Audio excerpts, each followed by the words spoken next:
não parar, não precipitar e não retroceder.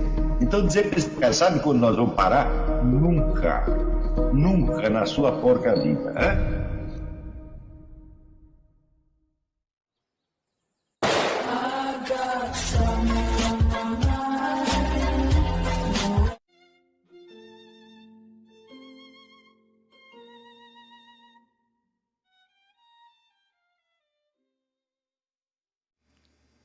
E aí pessoal, tranquilo?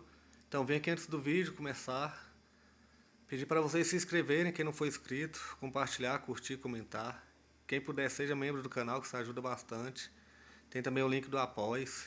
Quem puder ajudar nosso canal e apoiar financeiramente vai ser muito bem-vindo. Mas o mais importante é transmitir o conteúdo e os conhecimentos do professor Olavo de Carvalho para mais e mais brasileiros. Então compartilhe e ajude aí nossa causa. Muito obrigado a todos os membros, apoiadores do canal. Fico muito feliz. Tenho certeza que a gente está no caminho certo. Então fiquem com o vídeo e até mais. Valeu! Ah, não, tá aqui. Coloquei essa nota hoje no Facebook.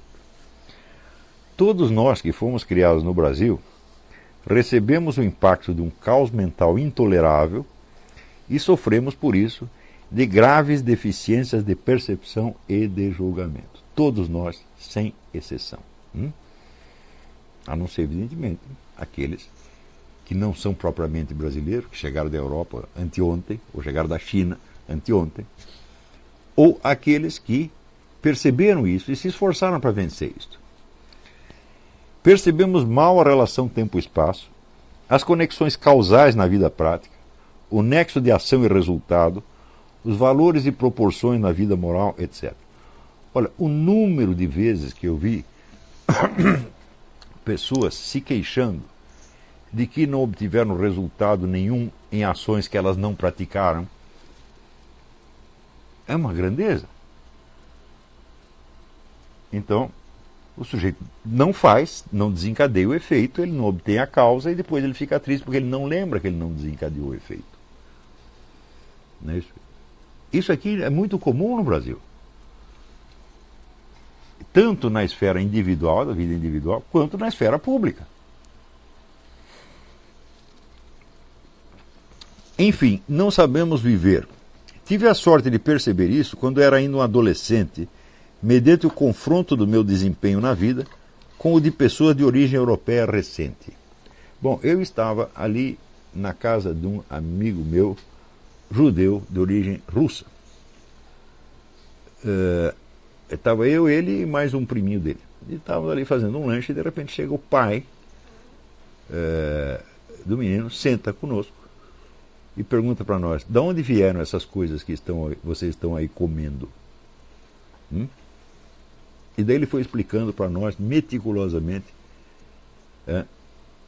todo o processo de fabricação de um queijo, por exemplo, ou da manteiga, e o da fabricação das xícaras de louça, e das facas, e da toalha de mesa, e da própria mesa, e do pão, etc, etc. Um por um. E assim aquilo foi como se caísse escamas dos meus olhos. E eu de repente percebi, pô, esse homem está na realidade e eu estou no mundo da lua. Porque eu estou aqui mexendo com coisas que eu não tenho a menor ideia do que são, e que para mim me parece que a gente colhe em árvores, você estende a mão e pega uma xícara, pega uma faca, pega uma mesa, uma toalha de mesa, tudo apareceu por mágica. E esse homem estava num plano onde as coisas tinham uma origem, que era, por um lado, a natureza, a presença do universo físico, e o trabalho humano que havia transformado isso aí naqueles objetos que nós estávamos percebendo. E este é o coeficiente de veracidade do marxismo. Para aí, não vai além disso.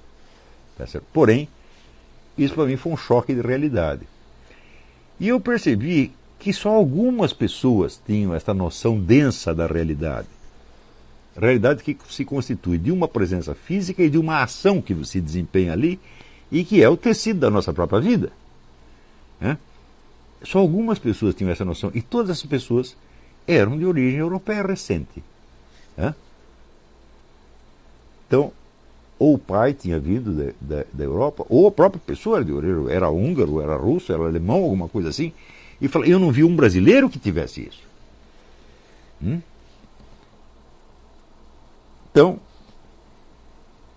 tive sorte de perceber isso quando eu era ainda um adolescente, mediante o confronto do meu desempenho na vida com o de pessoas de origem europeia recente.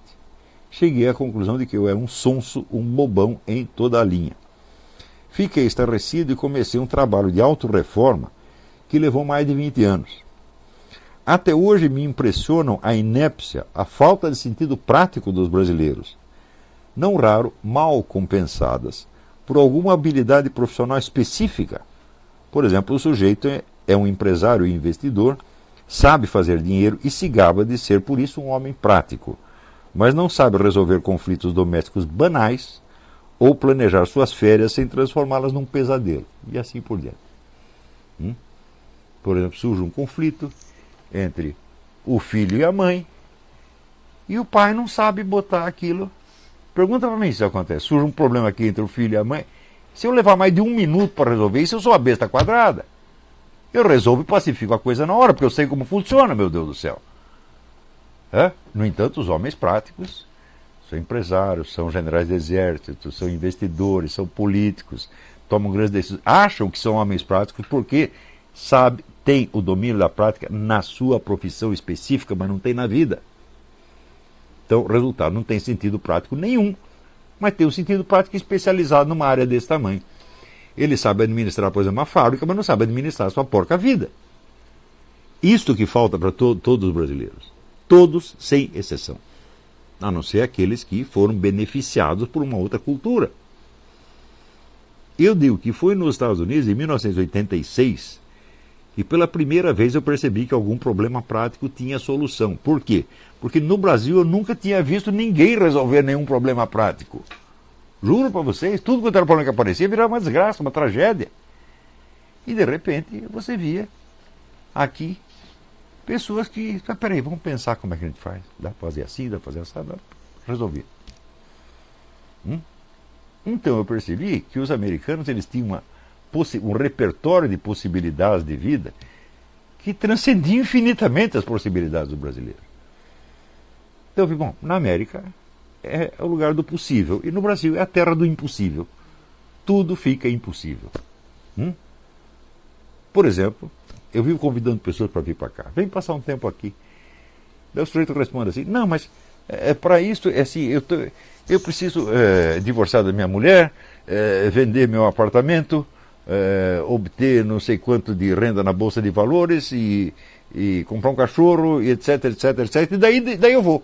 É claro que não vem nunca. Ou seja, para resolver um problema, ele tem que resolver a vida inteira. O número de pessoas que pensam assim é muito grande e tudo fica impossível. Outra experiência minha. Eu nunca tive uma única ideia na minha porca vida que todos os brasileiros consultados não dissessem que ia dar errado. Sempre. Eu quero fazer tal coisa. Não, você está com ilusão, você não tem experiência da vida, você vai se ferrar. Sempre foi assim. Ou seja, o indivíduo compensa a sua incapacidade prática castrando a capacidade prática do outro e castrando o desejo de agir. Então, é claro que nós estamos num país doente, mas quando dizer um país doente, onde está o país doente? Bom, ele está na sociedade em volta, mas ele está no seu coração também. Você é doente. Todos nós brasileiros somos doentes. Todos nós somos incapazes. E para nos tornarmos capazes, nós temos que fazer uma reforma dentro de nós. Então começar por perceber isso, olhar no espelho e dizer, eu não sei fazer nada. Então aprenda a fazer alguma coisa, depois outra, depois outra, depois outra, depois outra. Por exemplo, você tem um conflito doméstico. Como é que você resolve um conflito doméstico? Duas pessoas brigam, como é que você faz? Tem 2 cachorros brigando, como é que você separa o cachorro? Eu digo, bom, você não sabe, mas em algum lugar existe alguém que sabe. Existe uma tradição, uma cultura, onde houve um aprendizado que foi passado de geração em geração. Então, aquilo que você não sabe, alguém sabe. E procurar isso chama-se adquirir cultura. Mas acontece que no Brasil, cultura é uma coisa, a vida prática é outra. Então é um problema kantiano. Entende por que é um problema kantiano? Como que eu faço para resolver uma coisa sem saber resolver essa coisa? E sem adquirir o conhecimento disso? Como eu faço para eu enxergar sem enxergar? Como é o mundo, como seria o mundo percebido se não fosse percebido? É uma pegadinha infernal, absolutamente infernal. É o Zenão de Eleia de novo, gente. Então, quanto mais fragilizado um ser humano está, mais facilmente ele cai nessas pegadinhas zenonianas. E isso torna a sua vida impossível. O sonho da minha vida, se eu pudesse pegar cada pessoa e mostrar tudo o que ela pode fazer, toda, vamos dizer, a inteligência que ela tem, o poder que ela tem, a criatividade que ela tem, eu faria isso. Mas eu só posso fazer com um número pequeno de pessoas e mesmo assim eu tenho dificuldade.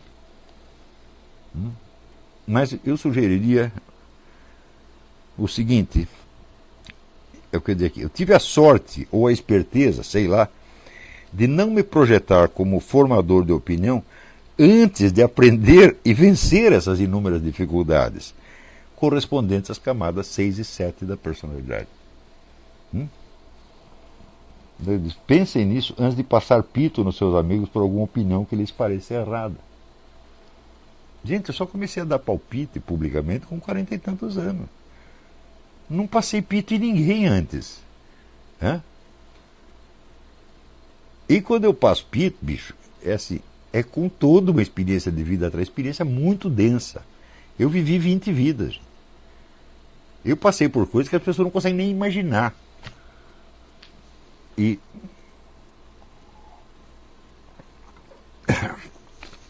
então, é claro que a minha capacidade expressiva é muito limitada em relação, vamos dizer, à amplitude da experiência que eu vivi. Eu não consigo explicar tudo de uma vez, preciso ir um pouco de cada vez. Por isso é que quem assiste às aulas desse curso entende o meu pensamento muito melhor do que quem lê um artigo. Porque se ele está lendo só o que está no artigo, ele pensa que eu só sei aquilo. Isso é outra característica do brasileiro, a síndrome de Dunning-Kruger. A gente nunca pensa, para dizer o que ele está dizendo, o que mais ele precisaria saber além disto? Então, existe, junto com esta incapacidade prática, junto com ela, em função dela, vem esta necessidade de sempre depreciar os outros.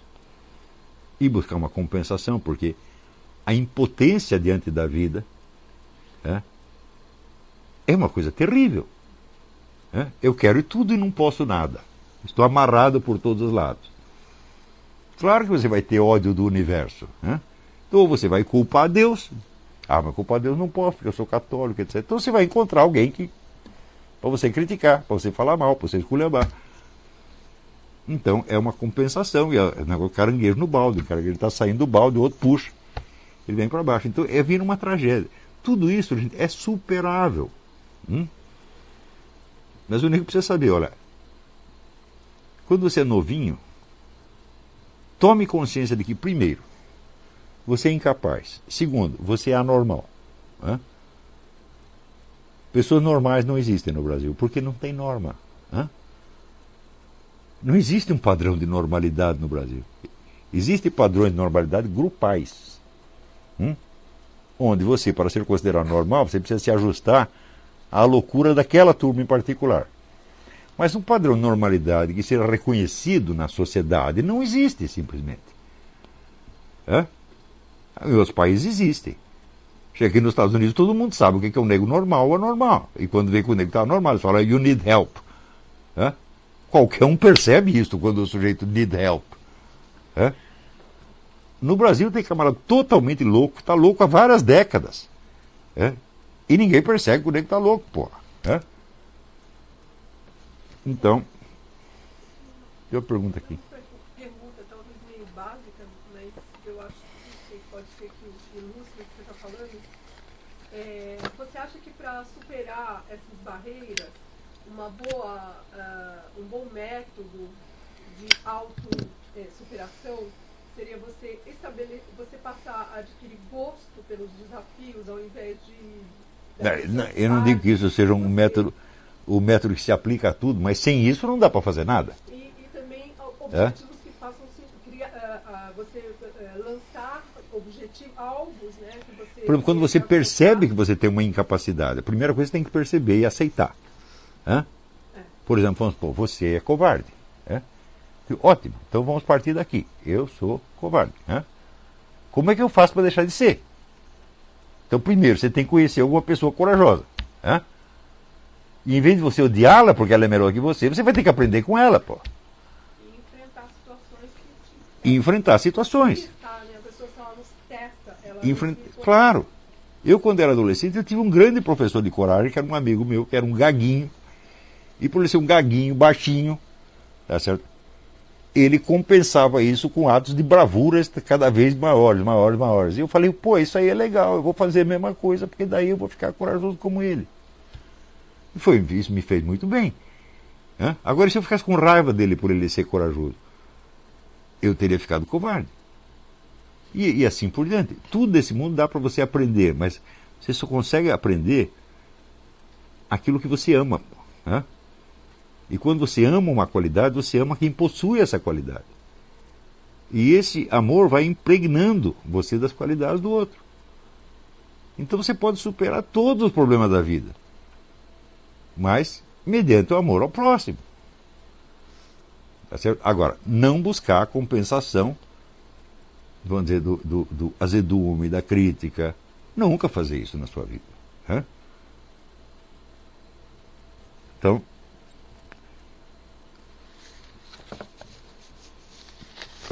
pense assim, eu só vou passar pito em alguém quando eu tiver vencido essas coisas. Quando eu tiver certeza de que, agora eu consegui a minha sanidade, a minha normalidade, a minha centralidade. Então agora eu sei quem eu sou. Eu tenho um centro. Quando eu falo a palavra eu estou muito consciente do que eu estou falando. Não uso a palavra eu à toa. Quer dizer, quando eu falo eu, estou falando toda a minha história, a minha evolução, a minha consciência, a autoconsciência, a minha presença diante de Deus quando me confesso. Estou falando tudo isso. Então, eu quer dizer alguma coisa. Eu vou dizer, bom, agora eu sou alguém. Talvez ninguém saiba, mas eu sou. Então, você tem essa presença para você mesmo. Então, o que você faz adquire peso. E esse peso significa poder. É o poder que você tem perante a vida. Não é o poder que os outros te conferem, como, por exemplo, quando votam em você para ser presidente da República. Esse não é o poder que você tem, é os outros que te derem. Quando eles não quiserem mais, eles tiram de você, não tiraram do Collor. Isso não é poder real. Poder real é aquele que está com você e vai para o túmulo junto com você. E que você não transfere para ninguém. Então, nós no Brasil, precisamos aprender a ter poder, a vencer as nossas coisas. Então, bom, é isso aí.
Chegamos a mais um final de uma aula, de um vídeo.